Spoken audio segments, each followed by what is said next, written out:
karena Pak Ustadz lah saya berpikir untuk belajar Bible. Dan alhamdulillah sekarang saya sudah mualaf. Sudah 1 bulan Pak Ustadz. Nah, untuk sebagai buktinya kita pernah berdiskusi Pak Ustadz.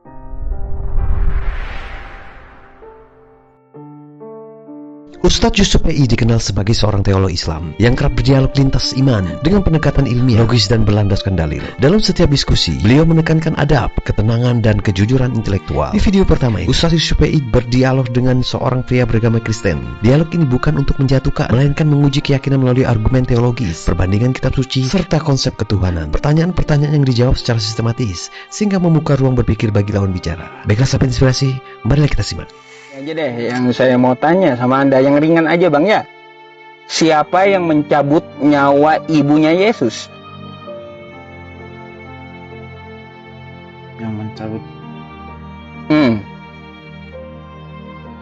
Setahu saya manusia kan memang ada target. Ada roh kan? Iya. Nah, siapa yang mencabut roh ibunya Yesus? Ya Tuhan. Berarti anaknya? Enggak lah, secara langsung kan secara Yesus bukan Tuhan. Kan katanya Tuhan kata Anda, berarti anaknya yang cabut. Ya secara manusia kan Bang memang ada target hidup. Nah, ya terus kayak gimana? Jelaskan. Pun bingung. Abang bingung abangnya. Udah bingung ya teman-teman. Iya, kan tadi kan saya tanya, siapa yang mencabut nyawa ibunya Yesus? Kata abangnya, Tuhan. Tuhan di Kristen siapa Bang? Yesus. Berarti anaknya. Itu anak durhaka Bang. Mencabut nyawa ibu sendiri. Anak durhaka itu, ya. Gimana sih abang? Pikir Bang, makanya beriman itu kita pakai logika Bang, pakai akal yang diberikan oleh Tuhan. Ya, kalau yang nggak masuk akal nggak usah diimani gitu. Dan berikutnya, pria ini hadir lagi dalam siaran live Ustadz Yusuf PI, dan ternyata dia menyampaikan ucapan terima kasih karena dialog tersebut menjadi jalan baginya memahami Islam secara jernih. Dari proses berpikir dan pencarian yang jujur, ia akhirnya memeluk Islam atas kesadaran dan keyakinannya sendiri. Baiklah sahabat inspirasi, marilah kita simak videonya. Pak Ustadz masih kenal saya? Lupa. Iya. Saya mau sampaikan ucapan terima kasih sama Pak Ustadz. Apa tuh? Oleh karena Pak Ustadz lah saya berpikir untuk belajar Bible. Dan alhamdulillah sekarang saya sudah mualaf. Sudah 1 bulan Pak Ustadz. Nah, untuk sebagai buktinya kita pernah berdiskusi Pak Ustadz, saya punya bukti, nanti dibilang oten Boleh coba juara gitu kan. Iya. Coba ya, ditarik. saya mau kasih.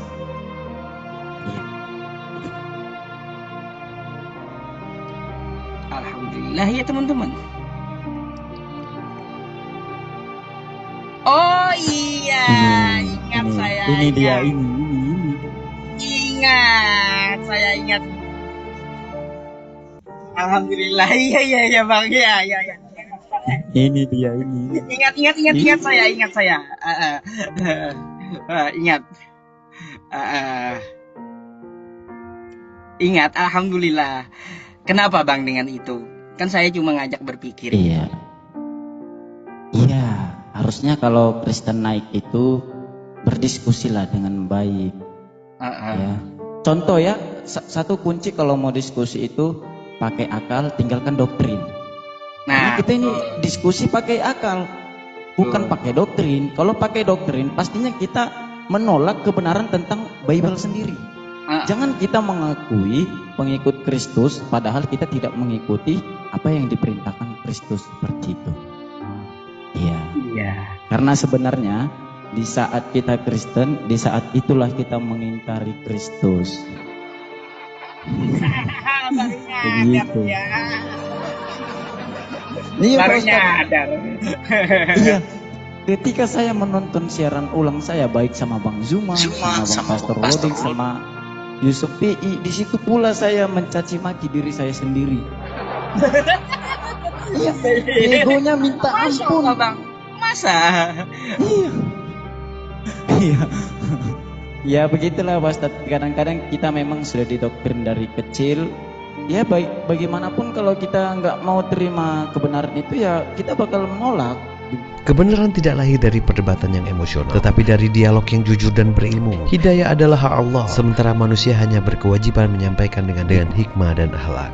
Jangan lupa untuk like, komen, dan subscribe sahabat inspirasi, agar channel Semesta Inspirasi bisa terus membagi konten-konten edukasi kepada sahabat inspirasi lainnya. Sampai jumpa di video berikutnya. Assalamualaikum warahmatullahi wabarakatuh.